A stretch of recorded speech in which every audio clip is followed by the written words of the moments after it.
I'll never get a butt connector in there. Did I get it? I think I got it.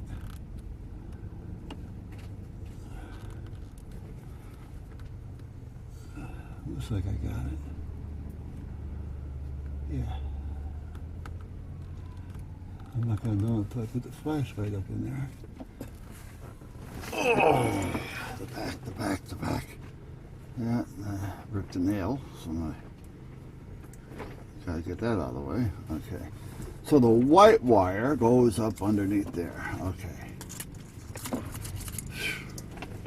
Jeez.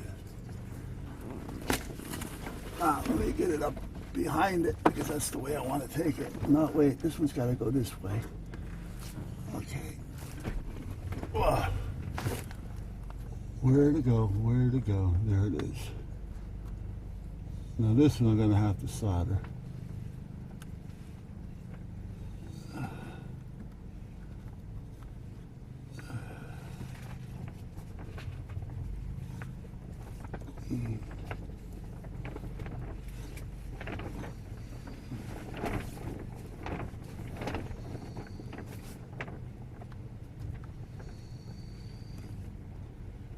Okay. Alright, let me look at the solder iron. I got a portable butane solder iron around here someplace. Hold on, I'll be right back. I'm going to turn you off so I don't... Alright, so we're back. And, by the way, this stuff here is pretty good. This rush check, now I don't know how it's going to put up over time, but just by using a little bit on a few things on the truck here, on the van underneath, I kind of see that it can do some good. Again, I don't know how long it actually lasts. If it's an every year thing, I don't know. You know, but if you can put this on and get a couple years out of it, I can see it being a pretty good product. All right.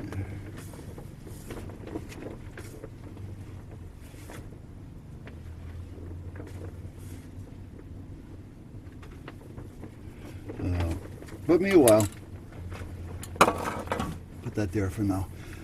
Then let the solder iron heat up because I'm going to solder that wire under there. Now, I normally solder, if I can use the butt connectors with the heat shrink, that's what I usually use first. But in this case, if I can get away, well, not so much get away, but if I solder it, then I always make sure I solder it and then tape it, and then I use a wire tie because I want to make sure that the tape doesn't come unraveled with the elements. You know, we're getting hot under there, you know, from the heater or even the summer months or cold. You know, your tape, the adhesive would want to start to unravel after a while. So I take the little 4-inch skinny mini tie wraps, and after I tape it nice and tight, then I put the tie wraps on it, or the zip strips or zip straps, whatever you want to call them, and I tape that or zip it over the tape so that the tape can't come undone, if you know what I mean. So meanwhile, I'm going to let this get hot. It's getting there now, so we're getting to a point where I'll be able to do something. I put a little extra flux on the solder here because I don't want to have to bring everything out with me. So by having a little extra flux on here, I can kind of just rub it on the wire a little bit too to help me get a better connector or connection. So I'll tell you, last night, I think I told you Monday, I had to put a new shower faucet in. It wasn't too bad. I mean, you gotta sweat everything or cut everything, and actually if you cut it, now you gotta have to add because it's gonna be shorter than it normally is. You know, so it's one thing after another at that point. Okay, we're getting there.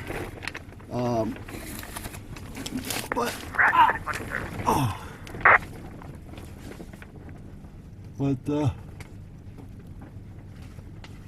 we were able to get it done. It took about an hour to get the old one out and put the new one in.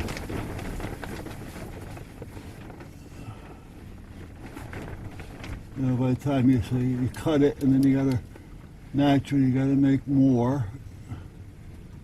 You gotta cut more. Luckily, I keep copper around here, and the wife kind of understands now why.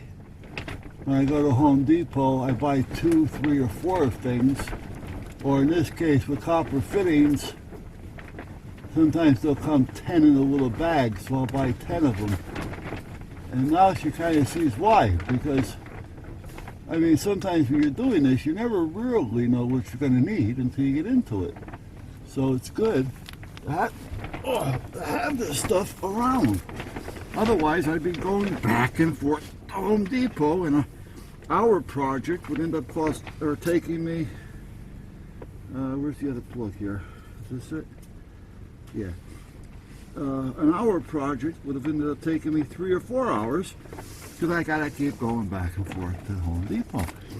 So when I needed something, it was here. You know, I told her, you know, because I'm stuck in a closet, you know, sweating pipes, and I needed a couple adapters. So I says, well, listen, see this? Yeah. Go out to the shop where I keep the tractor in the wintertime. Go to the back bench.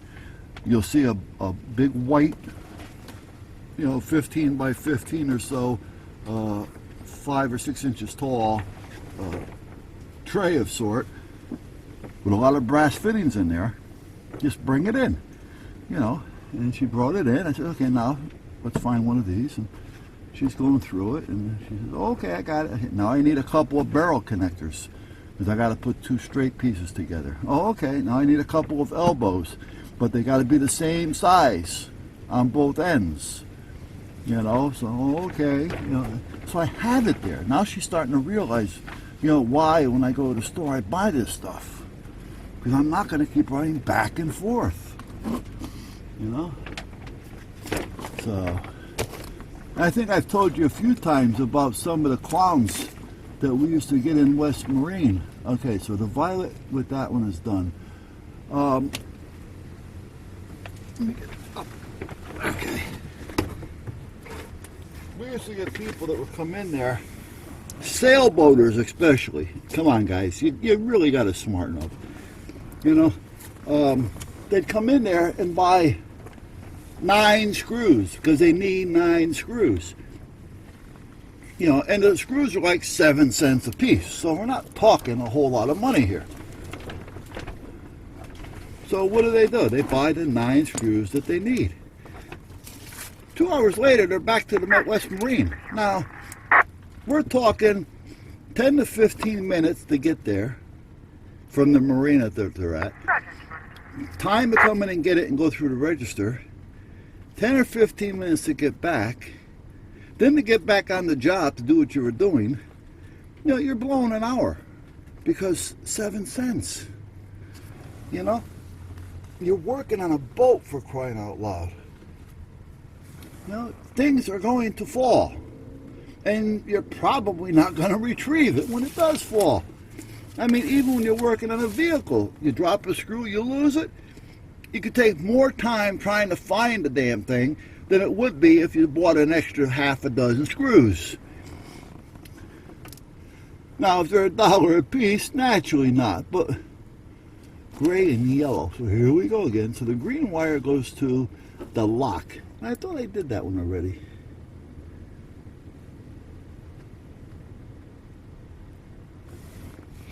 Anyway, I did do a green wire, so let me see here. Where's my other sheet? Green wire. Yeah, I did the green wire. Okay. And the unlock is a gray wire. So I did the green wire. Okay. The unlock, I know right where that is, because it should be that, where is it? Violet and gray. It's the one I was hitting before and the door was going chunk, chunk. That's the unlock one. So now I should be able to find that one real easy, because I hit it enough I think it's one of these two. I don't remember exactly which one of these two, but it was one of these two.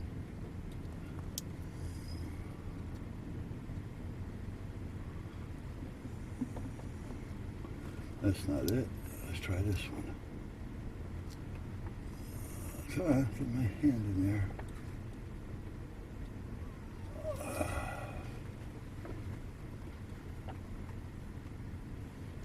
Ow. Well, it's not that one. That's my finger. Ow! Yeah, why don't I do it a couple of times? Yeah, I'm a glutton for punishment. Why not? Okay, gray wire, come on.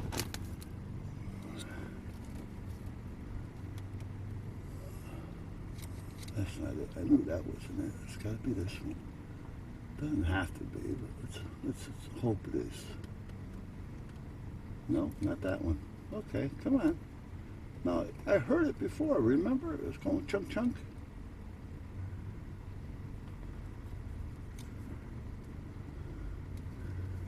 Well, at least all the wires are right here, so that's a start.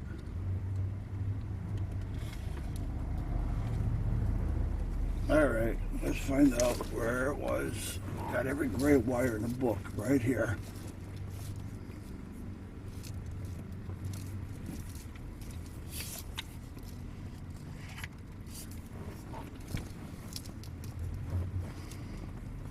Okay, so it's not that one. We know that. Is that a gray? Or a purple, rather? No, that's a gray. Okay. Wouldn't be that one then. Oh, there's a purple. Okay, purple with a gray stripe. But there's purple and white stripes. So which one is it?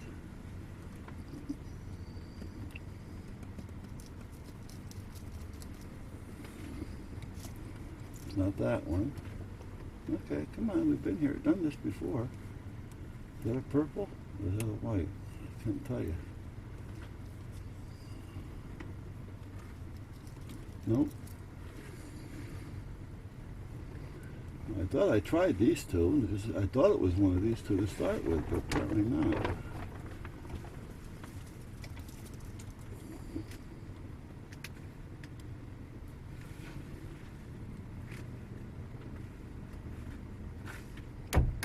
There it is.